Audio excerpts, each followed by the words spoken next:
زما ډیر قدرمن او عزتمن پشتیٹ باندې ناس مشران علماء کرام مداحین رسول اولان دې په کرسو باندې زما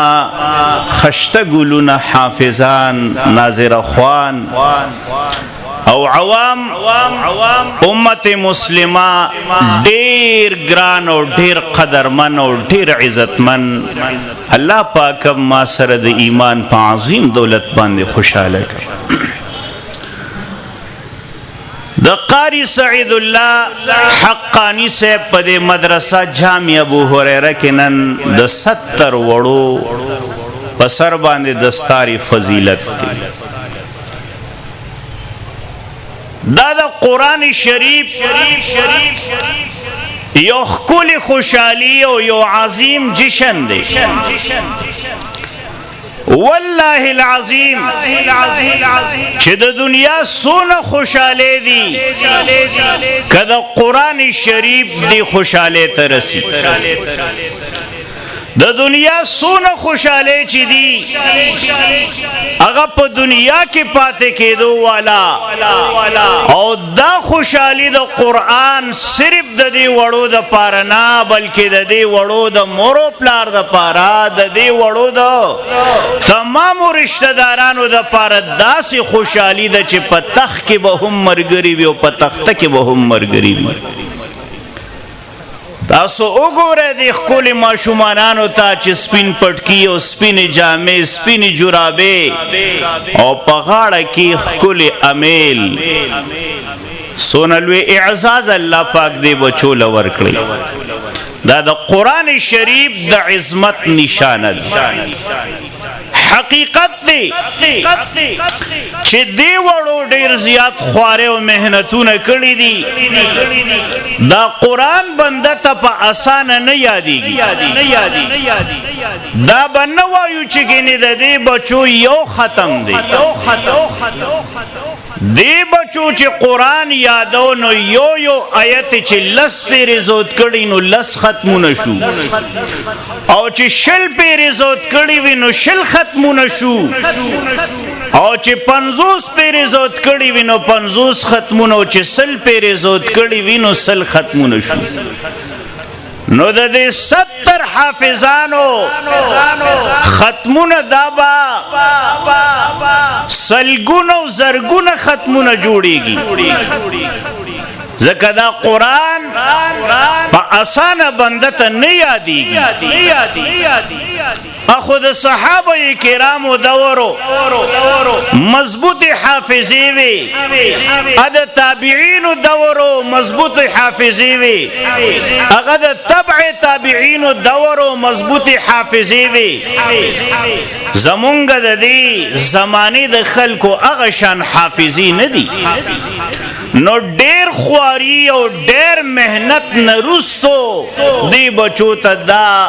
کلی پټکی په سر شو او د دې بچو دی مور پلار له الله دا خوشاله ورکړي. رب ذوالجلال دا بچی کړنګېدل حافظان او دغه نرستو با عمل عالمان جوړ کی او رب ذوالجلال لاول د خپل اساتذه کرام د دې مدرسې چې سونا اساتذه کرام دي ک قرا دي ک علما دي او ک د دې مدرسې خدام دي او ک د دې مدرسې محب بین دی او چې سونه د دوی رشتہ دار دي خصوصا والدین او تمام امت مسلمه د الله په دوی باندې خوشاله کی او د دوی د ختمونو هغه خیرونه او برکتونه د الله په تمام عالم اسلام باندې خور کی. حقیقت دی چې د دې وړو خوشحالي دا د امت خوشحالي ده چې الله پاک په دې امت کې داسې بچی پیدا کړل چې دې قرآن عظیم لپاره دې سینه کې ځای ورکړ. قرآن معمولی کلام نه دی. وفضل کلام الله علی سائر الکلام کفضل الله علی خلقه. د دوانو جهان ایران سردار فرمائی چې د قرآن شریف فضیلت په تمامو کتابونو باندې داسې دی لکه د الله فضیلت په مخلوق. د الله په فضیلت کې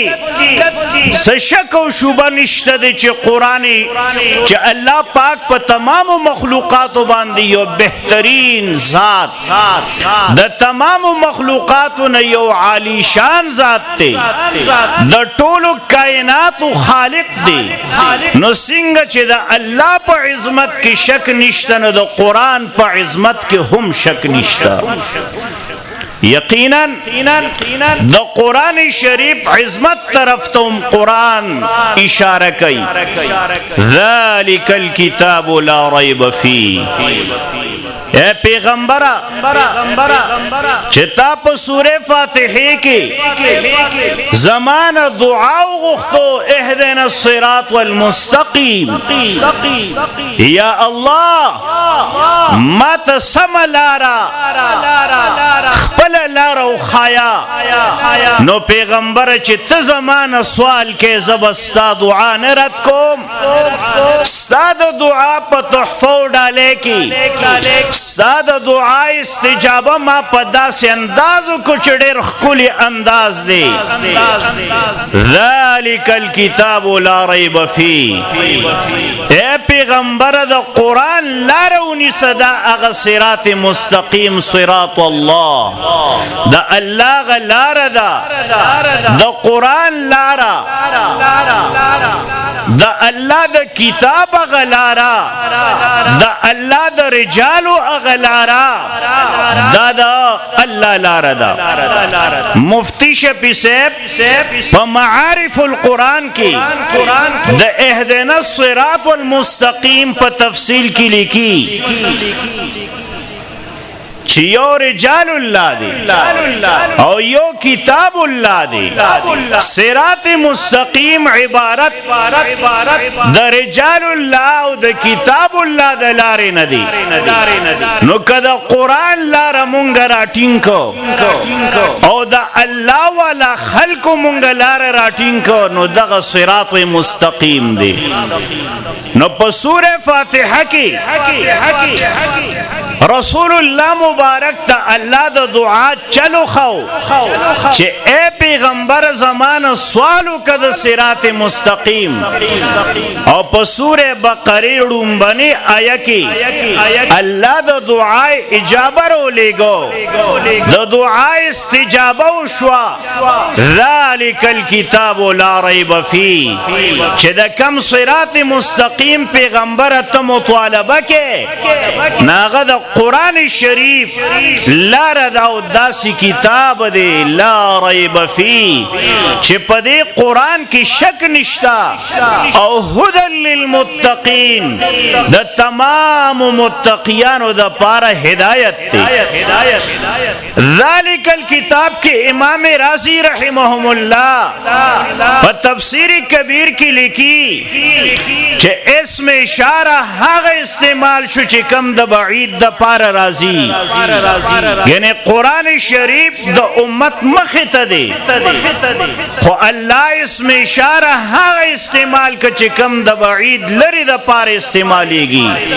دا د قرآن د عظمت نشانه ده چې اے پیغمبر دغه کتاب بنوي هغه کتاب بوي او ته خبر یې چې دا قرآن ما د کم زینه نازل کړی دی.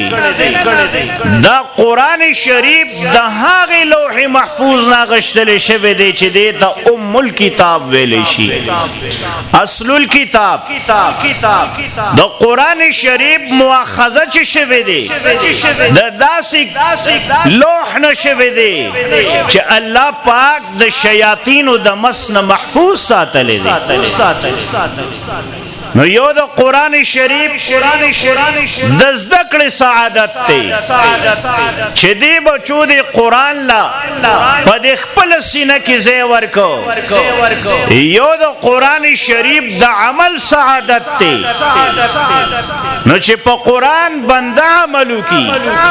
نو څنګه چې صحابه کرامو په قرآن عمل وکړو هغه صحابه کرام په دنیا کې وځلیدل او هغه صحابه کرام د رسول الله مبارک د حوض کوثر خوا کې به هم زلیږي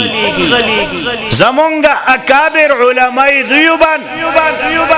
چې دا غوی عمل په قرآن برابرو په دنیا کې مزلیدل او ان شاء الله په آخرت کې بم زلیږي په صحابه کرامو کې یو جلیل القدر صحابي مصعب ابن عمر رضی الله عنه او یو صحابي چې عبد الله ابن ام مکتوم صحابي دی په مدینه منوره کې د ټولو نړوان دی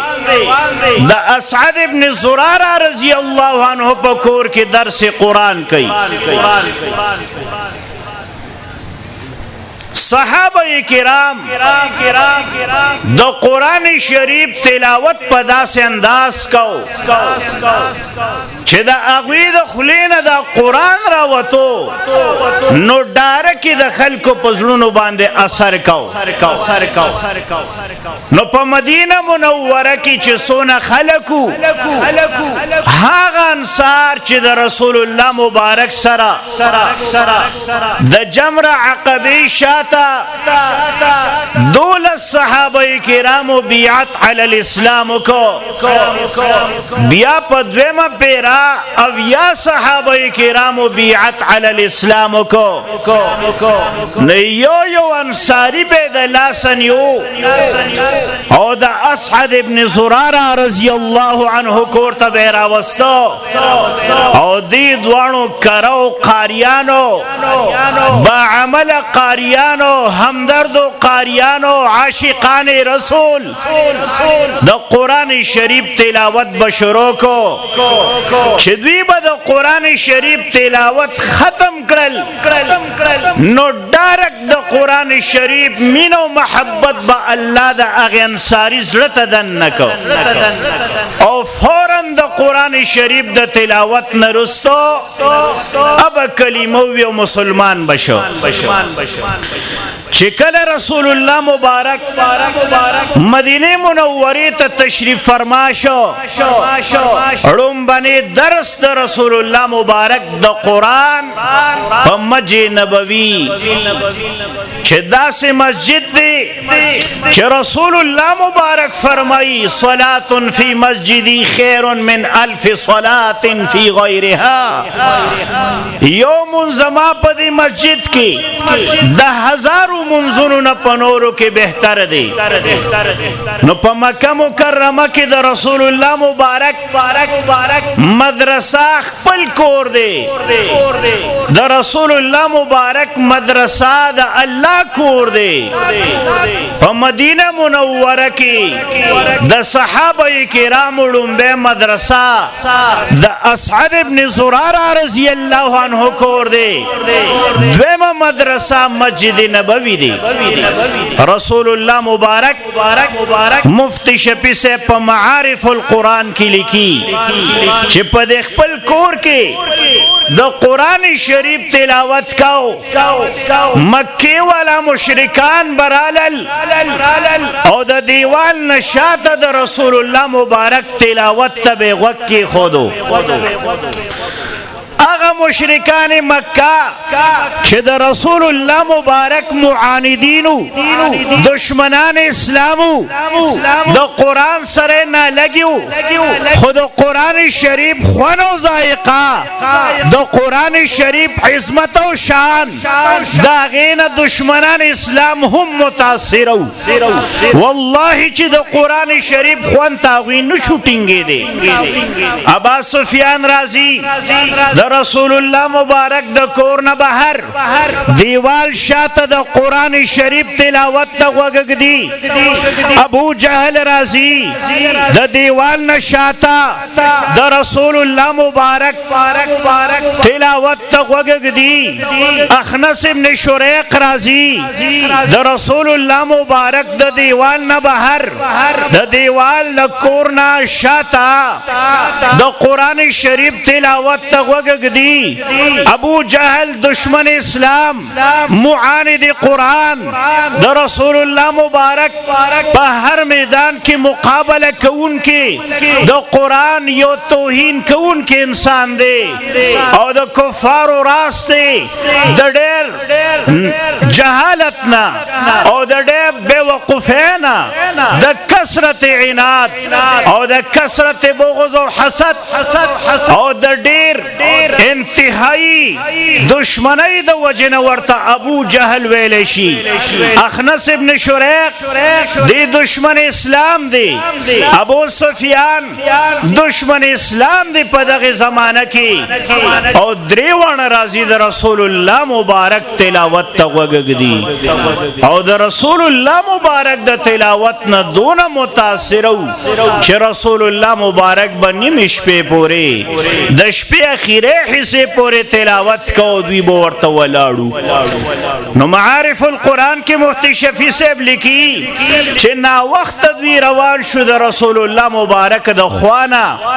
اتفاقا پلار کې یوځای شو نو یو بل ته مسکی شو یلک سره روته وی نه غږ نه کوي یو په بل باندې پوي دی وی یره کارم خو خنه دی کړي ابو جهل دی دوړو مرګور ابو سفیان او اخنس ابن شریق ته وی خو بیا بداسه نه کو په سبال بیا چې رسول الله مبارک تلاوت شروع کو درې وړ راغلي دي د رسول الله مبارک د حجرې نه بهر دیوال شاته یو د بل نه واقف دي ولاړ دي د قرآن شریف تلاوت ته وګګدي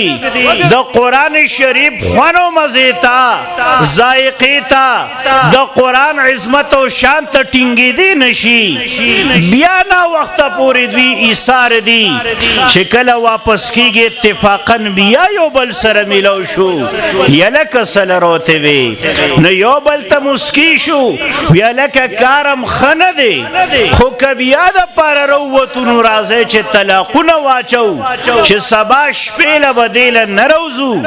بیا به د کور نه بهر قدم نه الو او کومګه د کور نه بهر د قرآن شریف دا اوریدو د پر قدم واغشتو نو په مونږ د زمونږ بیبیان طلاقی پدری مشپ بیا چې رسول الله مبارک تلاوت کوي د رسول الله مبارک تلاوت تدوی ټینګې دی نشي قرآن کې الله یو خون کې خود دی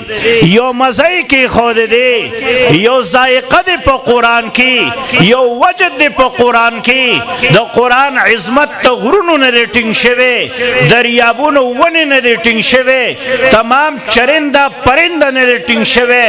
انسان به څنګه ټینګ شي نو پدری مشپ بیا رالل د دیوال شاته د رسول الله مبارک د حجرې نه بهر د قرآن شریف تلاوت ته د رسول الله مبارک د خلی مبارک نه هغه ته وګګدي چې کله دوی واپس شنو بیا یو بل ته مسکی شو او سرونه وړقاو نو په سبالا اخنس ابن شریق لخت واغشت او روان شو ابو جهل ته وی ابا جهلا دریش په مونږه د قرآن شریف مسلسل تلاوت وریدو د قرآن تلاوت ته مونږ ټینګې دي نشو د قرآن عظمت او شان دونه اوچت دی د قرآن خوان او مزه او لذت دونه اوچت دی چې والله العظیم د قرآن نه مونږ انکار هم کو خو چې کله د قرآن شریف تلاوت شروع شي بیا په کورونو کې بیا په بسترو کې بیا په خپل چار دیواله کې د قرآن هغه سما د قرآن اوریدل د قرآن د تلاوت هغه خوان او مزه هغه ته مونږه ټینګې دي نشو ناقلار شو پزان نه پیګو را شو قرآن ته وګګدو اگر کومګه د قرآن مخالف او معاندیو نو رښتیا وایي ابا جهلا چې دا قرآن حق کلام دی او کنه دی دا د رب العالمین کلام دی او کنه دی دا پر رسول الله مبارک په حق نازل شوی دی او کنه دی نازل شوی ابو جهل وی رور تم خپي او زم خپویم چې قران حق کلام دی نو بیا خنس ابن شریک ابو سفیان پس جی ابو سفیانا رشتیا وایا استاد پلاتو مناتو عزابان قسمی چې دغه قران چې پر رسول الله مبارک نازلیږي آیا حق کلام دی او کنه دی مونږ ور سره دشمنی کو د دې قران سره مونږ معارضه او مقابله کو د قران شریف په هر مجمع کې مونږ توهین کو آیا دوایا چې پیغمبر په حق دی که مونږ په حق یو نو ابو سفیان هم د دې خبر اقرار کو چې پیغمبر په حق قران حق نزول د قران حق دی چې سوي د دعوه حق ده نو الفضل ما شهد به الاعداء زمونږ د علماء دا مقوله ده چې فضیلت هغه دی چې دشمن در سره ومني نو دشمنان اسلام منل دي چې قران حق دی نو زما اخیره الفاظ د قران د عظمت په حق لکه هغه ده چې رسول الله مبارک فرمایلی دي وفضل كلام الله على سائر الكلام كفضل الله على خلقه د قران د عظمت د پاره د رسول الله مبارک د قیمتي جمله کافی او شافی دي چې د الله د کلام فضیلت په تمام کلامونو داسې دي لکه د الله فضیلت په تمام مخلوقاتو واخر دعوانا ان الحمد لله رب العالمين